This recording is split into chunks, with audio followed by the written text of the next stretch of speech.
أهلا حياك يا شهر انت رياك يا محلى مزاياك يا رمضان.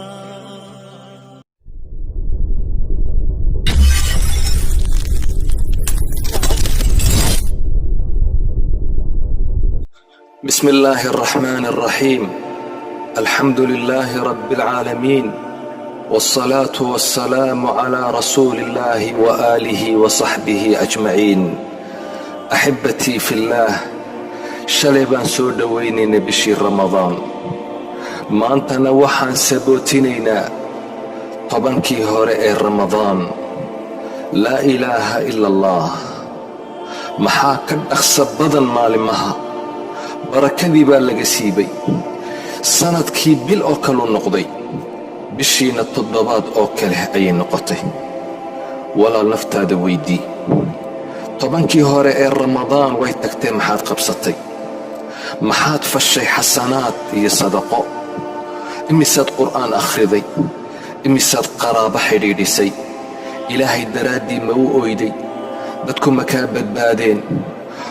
xantii iyo iskudirnimadii iyo ribadii iyo khamrigii iyo zinadii iyo dunuubtii waaweyneed maka toobad keentay? tobankii hore haddii uu ku dhaafay, tobankan dhexe naftaada xakamee. naftaada hoggaanka u qabo. naftaada la xisaabtan.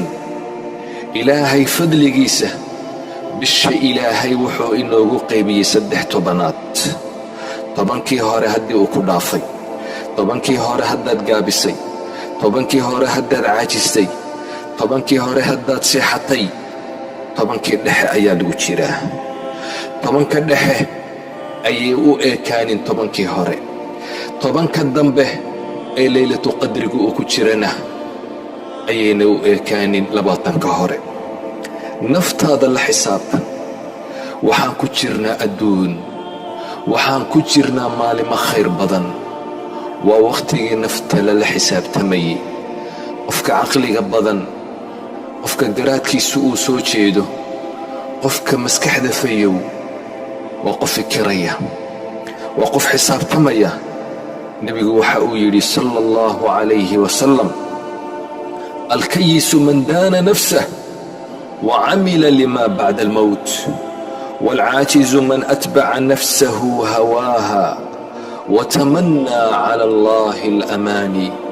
qofka kayiska ah, qofka caqliga badan, waa qofka naftiisa la xisaabtama ee u diyaargarooba mowdka iyo waxa ka dambeeya. qofka caajiskuna waa qofka naftiisa hawadeeda iska raaca, ilaahayna janno iyo wanaag un ka rajeeya, uun shaqaysanayn. sidaa awgeed nafta waa inaad la xisaabtantid. xaasibuu anfusakum qabla an tuxaasabuu. war naftiina la xisaabtama inta aanni la xisaabin. nafta la xisaabtan. dariiqii saxda ahaa ma ku taagan tahay? waddadii saxda ahayd ma maraysaa? sunnadii nebiga ma haysataa sala allahu calayhi wasalam? bishii ramadaan ma ka faa'iidaysatay?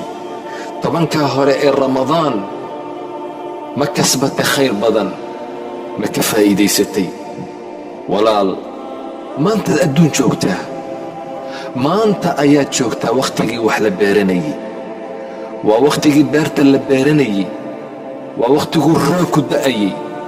waa wakhtigii laga faa'iidaysanayey. maanta la xisaabta nafta. maanta wax beero, ka faa'iidayso roobkaa da'aya.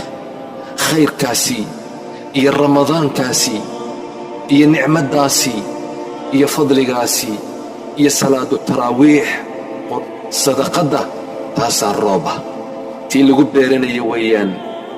ka faa'iidayso maanta. beero maanta. waxaad goosan doontaa waa aakhiro. waxaad heli doontaa waa aakhiro. walaal, maanta nuur kasbo. maanta nuur kasbo. shaqayso.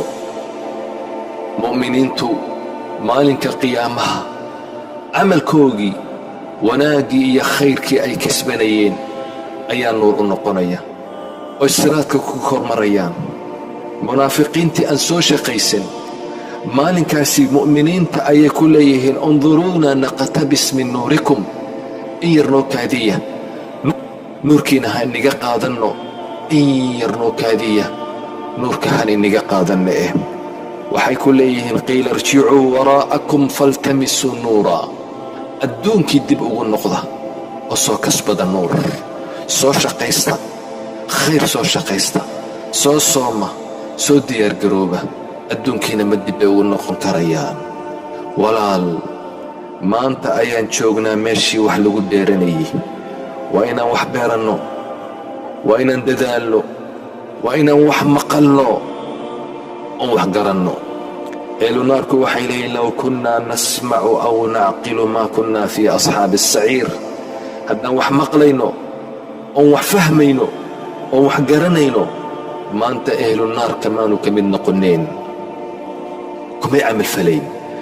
walaal, maanta han wax beeranno, ilaahay haynagu anfaco.